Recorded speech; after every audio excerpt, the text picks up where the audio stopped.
Let's learn about some operators that is available in the Python in this lecture. So first of all, as in always, we start with the addition. So we have the addition operator.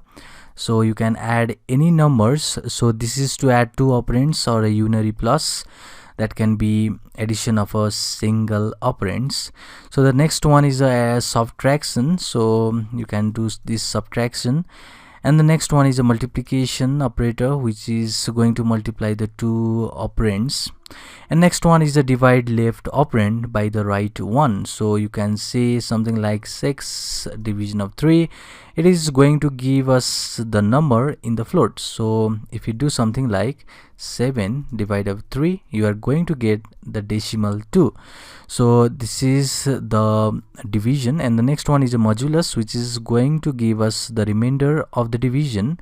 So if I say 78 divided by 9, and okay, 78, and it is modulus to get the remainder, and you are going to get the remainder is a 6 because 9 8 is with the remainder of 6. You can just see over here.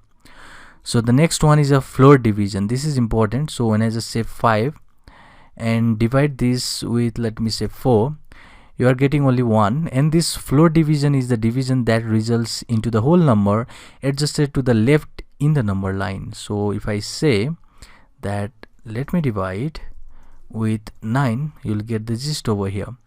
So it is giving us the whole number, that is the result. If you see 78, that is modulus of 9 was 6, so it is just erasing that remainder and giving us the whole number that is adjusted to the left in the number line. That means this 8 is given over here in the floor division, and we normally call this as a floor division. And the next one is our exponent. So when I say 9, and in order to do exponent, you have to just give this double asterisk. Okay, this is double asterisk and 2, and it is giving us 91 because 9 of power of 2 is 81, which is 9 multiplied by 9, which is 81.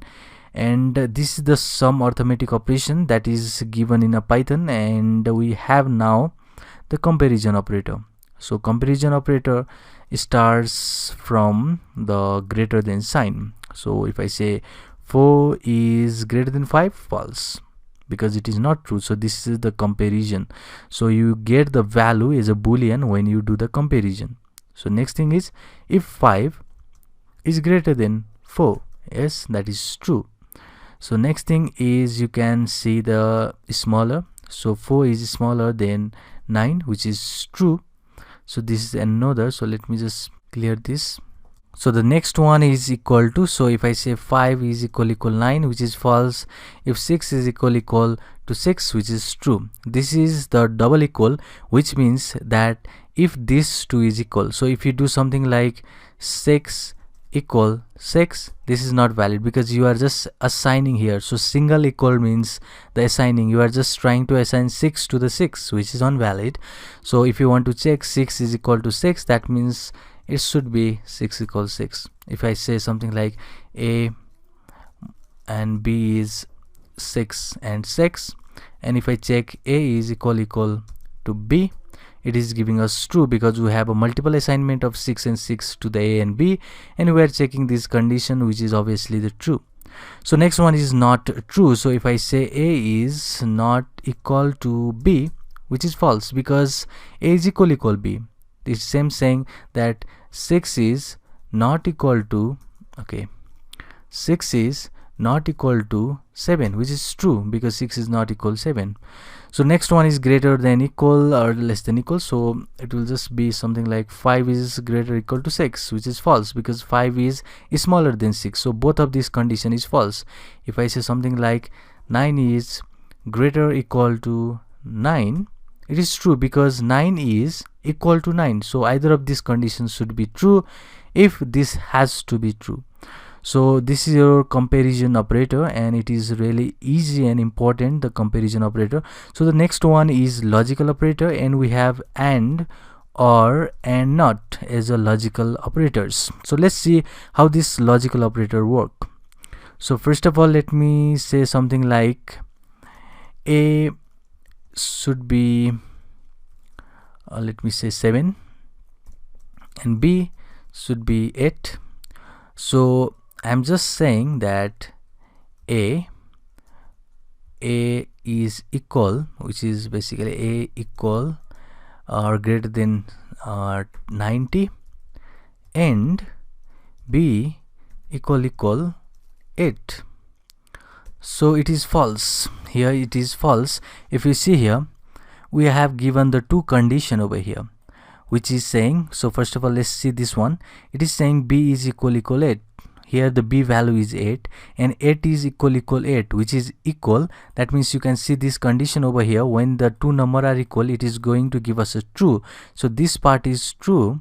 But here you can see that A value is 7 and 7 is greater or equal to 90, which is obviously false. So if any of this condition in the either side of AND is false, then it is going to give us a false. So if it has to be true, both of these conditions should be true in the case of AND. So if you say something like A is equal to 7 and B is equal to 8, then it is true, because each of these condition, each of this statement is true. That means it will give us true. But if it is the case for the OR, I'll say 90 OR now, not AND, and B is equal 8, it is giving us true. So you can see here, if one of the condition is true, that means this OR will just make us happen that is true. It should not need that each of these conditions should be true. Either of these condition is true. It is saying something like this should be true or this should be true. If any of one of these true, then it is going to give us the true condition.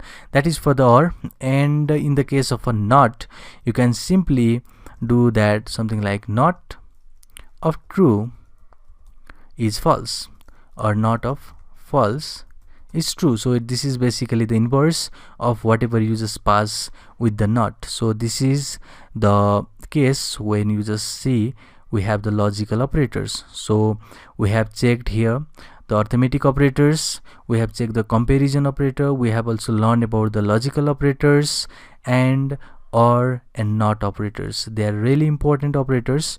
So next thing is to learn about the import statement, which is really easy to use. So in order to do that, let me just create the new file, and over here let me just close this first one. Okay, we have here. So I'll just go to the help and Python docs, which is the document section. In the left hand side you have the module section. So goes to the module section. Let's go to the module section and just press R over here. So we have this R random module. So let's see this random module. So a random is basically a module. That means it is the class containing all of these methods. So everything you see here is inside this random. So if you want to make use of this random, or if you want to use this random inside your file, you have to first make use of this import statement. So if you say import and random, you are saying something like random is inbuilt. So this has been created by the Python itself. Computer scientists have created this random module for us. So as a computer programmer, what we need to do is simply use them. So in order to use them, you have to make use of import statement and the module that you want to use. So if you want to use another module, so let's go back, or if you want to just make use of, let me say, any of this module, so you can say, okay, I'm just going over here, and if you want to make use of ABC module, then you'll see simply ABC, and now you can use the methods or all the functions of this ABC module. But for now I'll just say random. And now let's go back to the documentation, and let's go again for this R and random, and let's go down here and see this rand range method. So I'll just say print me random, and if you want to use the method of this module, you have to give the dot operator, because it has shown us here that functions for the integer, and if you want to make use of that rand range, it should be random first, that is the module, give the period and rand range. We'll learn about this in the detail when we just touch the classes and object in the Python. But for now, just remember we have to make use of this random module that we just use here, and dot and the rand range, which is the method inside this random module. So we are not creating any rand range method, we are just using that rand range from the random function or random module. So now we have to give certain things inside this rand range. So we have a start, we have a stop, and the step is optional. So anything you see inside this square bracket is optional. So we'll see start and stop. So I'll just say start should be 1, stop should be 6. So let me just print this, and let me save first, and let me just save 5, then we'll see 2. So what we are doing here is we are just creating, every time we run this program, it is generating the number from 1 to 5. Here it should be from 1 to 6, not 5, it should be from 1 to 6. So every time you just run this, new number arises. So every time you run this, okay, new number, and this new number again. So every time you run, it will be 1 to 6. So random is generating us a random number from 1 to 6. So this is the way to make use of this random. So if you just feel that random is too big to just write again over here, you can just give this random as R with this aliasing technique, which is just renaming your module with the name or with custom name, and now you can make use of R. Let's see, let's save this and run again, and it is going to give us a new number over here. So this is the way to import any module. So you can also import your math module. So what if I say import math, which is over here. So let's go to the documentation, and let's see for this random module, or basically math module. So it should be over here, math module, and you can now make use of all of these functions. So what if I just say math.self method, this method over here, then we have to make use of print method and math.ceiling,